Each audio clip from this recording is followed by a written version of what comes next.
Hi, this is Nagendra from NS cube channel. ఈరోజు మన topic Subedaar movie review. ఇది అమెజాన్ ప్రైమ్లో తెలుగులో కూడా అవైలబుల్గా ఉంది. తెలుగు డబ్బింగ్ చాలా బాగుంది, ఎందుకంటే ఈ మధ్యన తెలుగు డబ్బింగ్ మూవీస్ చాలా వరకు వరస్ట్గా ఉన్నాయి. ఈ మూవీకి తెలుగు డబ్బింగ్ బాగుంది. యాక్చువల్గా సుబేదార్ అంటే మీనింగ్ ఏంటంటే కెప్టెన్ లేకపోతే జూనియర్ కమిషనర్ ఆఫీసర్ అని అర్థం అనమాట. ఇది ఆర్మీలో ఇచ్చిన ఒక మంచి పొజిషన్. అనిల్ కపూర్ ఈ సుబేదార్ పాత్రలో జీవించాడనే చెప్పాలి. రిటైర్డ్ సుబేదార్ పాత్రలో చాలా యాక్షన్ సీన్స్ ఉంటాయి, చాలా ఎమోషన్ ఉంటుంది. ఆ ఎమోషన్ని కరెక్ట్గా పట్టుకొని తన కళ్ళతోనే చాలా వరకు స్టోరీని నడిపించాడు. ఎటువంటి అతిశయోక్తి లేదు.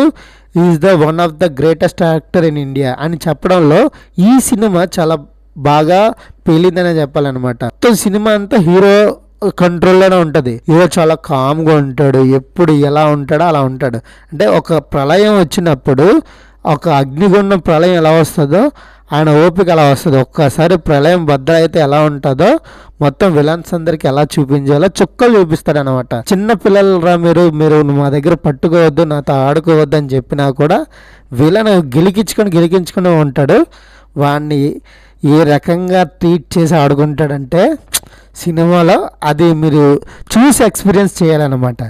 ఇక స్టోరీలోకి వెళ్తే సింపుల్, ఒక దందా జరుగుతుంటుంది. ఏంటంటే ఇసుక మాఫియా జరుగుతుంటుంది ఆ ఊర్లోని. ఇసుక మాఫియా చేసిన వల్ల చాలామంది చచ్చిపోతారు, చిన్నపిల్లలు అందరూ.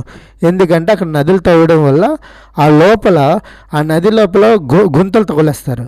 అలాగా ఈతకి వెళ్ళిన వాళ్ళు, సరదాగా వెళ్ళిన వాళ్ళందరూ ఆ గొంతులో పడి చచ్చిపోతారనమాట.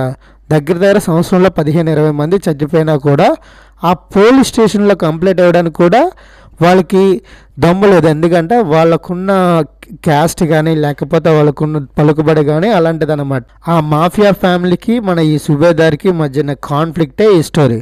అసలు ఈ కాన్ఫ్లిక్ట్లో సుబేదార్ అతనికి ఎందుకు ఎదుర్కోవాల్సిన వచ్చిన పరిస్థితి కూడా చాలా రీజనింగ్గా ఉంది. ఇంకొకటి ఏంటంటే ఫస్ట్ ఈ గొడవలు మనకు అర్థం, హ్యాపీగా మన ఫ్యామిలీ మనం చూసుకుందామని అనుకుంటాడు. కానీ గెలికించుకొని వీళ్ళ దగ్గరికి కావాలని కొట్టించుకుంటాడు అన్నమాట విలను. అక్కడి నుంచి తను ఎలా బరస్ట్ అయ్యి అందరినీ ఒక ఆట ఆడుకున్నాడు అన్నదే ఈ స్టోరీ. ఈ స్టోరీలో హీరోయిన్ కింద యాక్ట్ చేసిన వాళ్ళ కూతురు ఉంటుంది, వాళ్ళ కూతురు కింద యాక్ట్ చేసిన అమ్మాయి కూడా చాలా బాగా చేసింది. కొన్ని సీన్స్ అయితే చాలా బాగా పడ్డావు. ఒక సీన్లో అయితే తనని 9 రేప్ చేయడానికి వచ్చిన వాళ్ళందరినీ కొట్టి చంపేస్తుంది. ఏమైనా బ్రూటల్గా తీసాడు రా బాబు. ఆ సీన్ మాత్రం హైలైట్ అనమాట.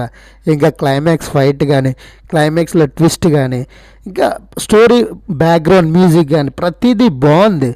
మనకి స్టోరీ అంటే ఒక రూరల్ యాక్సెప్ట్లో ఉంటుంది అనమాట. ఏదంతా రూరల్లో జరుగుతుంది కాబట్టి అక్కడున్న మనుషులు ఎలాంటి సిచ్యువేషన్లో ఉన్నారో, ఎలాంటి ప్రాబ్లమ్స్ ఉన్నారో అన్నది చాలా బాగా చూపించారు. ఇక్కడ ఉన్న వాళ్ళ ఇదిని వల్ల మనకి ఎమోషన్గా బాగా కనెక్ట్ అయిపోతాం అనమాట.